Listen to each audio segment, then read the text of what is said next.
ಏನೇ ಆಗಲಿ ಕನ್ನಡ ಕರ್ನಾಟಕದಲ್ಲಿ ಕನ್ನಡಿಗರ ಭಾಷೆ, ಕರ್ನಾಟಕದಲ್ಲಿ ಮೊದಲನೇ ಭಾಷೆ ಕನ್ನಡ. ಇದನ್ನು ಈ ರಾಜ್ಯದಲ್ಲಿರ್ತಕ್ಕಂಥ ಎಲ್ಲ ಭಾಷೆಯವರು, ಪರಭಾಷೆಯವರು ಯಾವುದೇ ಮುಲಾಜಿಲ್ಲದೆ ಸಂಪೂರ್ಣವಾಗಿ ಕನ್ನಡ ಕಲೀಲೇಬೇಕು. ನವೆಂಬರ್ ತಿಂಗಳು ಕನ್ನಡಿಗರ ಒಂದು ಅದ್ಭುತವಾದಂಥ ಹಬ್ಬ. ಈ ಹಬ್ಬದಲ್ಲಿ ಇಡೀ ನಾಡು ಕನ್ನಡಕ್ಕಾಗಿ ಗೌರವ ಕೊಡಬೇಕಾಗಿದೆ, ಕನ್ನಡ ಉಳಿಸಬೇಕಾಗಿದೆ, ಪರಭಾಷೆಯವರ ದಬ್ಬಾಳಿಕೆ ನಿಲ್ಲಬೇಕಾಗಿದೆ. ಕನ್ನಡಿಗರ ಉದ್ಯೋಗ ಭಾಳ ಪ್ರಮುಖವಾಗಿ ಇದರ ಬಗ್ಗೆ ಸರೋಜಿನಿ ಮಹಿಷಿ ವರದಿ ಮೂಲೆ ಗುಂಪಾಯಿತು. ಆ ದೃಷ್ಟಿಯಿಂದ ಇವತ್ತು ಭಾಳ ಗಂಭೀರವಾಗಿ ಹೇಳ್ತಾ ಇದ್ದೀನಿ. ಮತ್ತೊಮ್ಮೆ ಕನ್ನಡಿಗರಿಗೆ ಉದ್ಯೋಗ ಈ ಬಗ್ಗೆ ಖಾತ್ರಿ ಸರ್ಕಾರದಲ್ಲಿ ಒಂದು ಮಸೂದೆ ಬರಲೇಬೇಕು. ಈ ರಾಜ್ಯೋತ್ಸವದಲ್ಲಿ ಇದಕ್ಕೊಂದು ಇತಿಹಾಸ ಆಗಬೇಕು ಅಂತೇಳಿ ತೀವ್ರವಾಗಿ ನಾನು ಒತ್ತಾಯ ಮಾಡ್ತಾ ಇದ್ದೀನಿ. ಇದು ಬಹಳ ಗಂಭೀರವಾಗಿ ಕರ್ನಾಟಕದಲ್ಲಿರುವ ಯಾರೇ ಇರಲಿ ಪರಭಾಷೆಯವರು, ಅವರ ಭಾಷೆ ಕನ್ನಡ ಆಗಬೇಕು.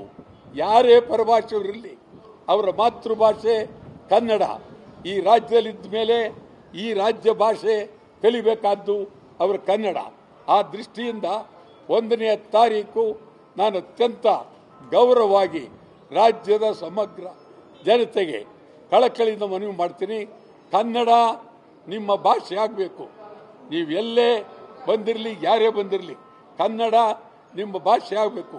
ನವೆಂಬರ್ 1 ಕರ್ನಾಟಕ ರಾಜ್ಯೋತ್ಸವ ಮೈಸೂರು ಬ್ಯಾಂಕ್ ವೃತ್ತದಲ್ಲಿ ಮುಖ್ಯಮಂತ್ರಿ ಸಿದ್ದರಾಮಯ್ಯನವರು ಉದ್ಘಾಟನೆ ಮಾಡ್ತಾರೆ.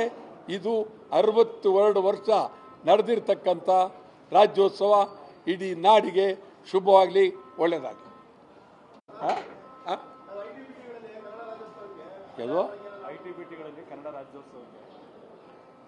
ITBT ಒಂದೇ ಅಲ್ಲ, ಕರ್ನಾಟಕದಲ್ಲಿರುವ ಎಲ್ಲ ಕೆಲಸ ಕಾರ್ಯಗಳು ಕೇಂದ್ರ ಸರ್ಕಾರ ಆಗಿರ್ಬೋದು, ರಾಜ್ಯ ಸರ್ಕಾರ ಆಗಿರ್ಬೋದು, ಕಾರ್ಖಾನೆ ಆಗಿರ್ಬೋದು,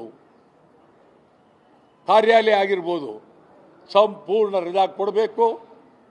ಕನ್ನಡ ರಾಜ್ಯೋತ್ಸವ, ಕರ್ನಾಟಕ ರಾಜ್ಯೋತ್ಸವ ಆಚರಣೆ ಮಾಡಲೇಬೇಕು. ಯಾವುದೇ ಕಾರಣಕ್ಕೂ ಆಚರಣೆ ಮಾಡದೇ ಇರತಕ್ಕಂಥ ಕಾರ್ಯಾಲಯಗಳಿಗೆ ಬೀಗ ಹಾಕ್ತೀವಿ. ಈಗ ಮುಂಚಿತವಾಗಿ 2 ದಿನ ಮುಂಚಿತವಾಗಿ ಹೇಳ್ತೀವಿ, ಇಡೀ ರಾಜ್ಯದ ಎಲ್ಲ ಕಾರ್ಯಾಲಯಗಳು ಕನ್ನಡ ರಾಜ್ಯೋತ್ಸವವನ್ನು ಆಚರಣೆ ಮಾಡಲೇಬೇಕು, ರಜಾ ಕೊಡಲೇಬೇಕು.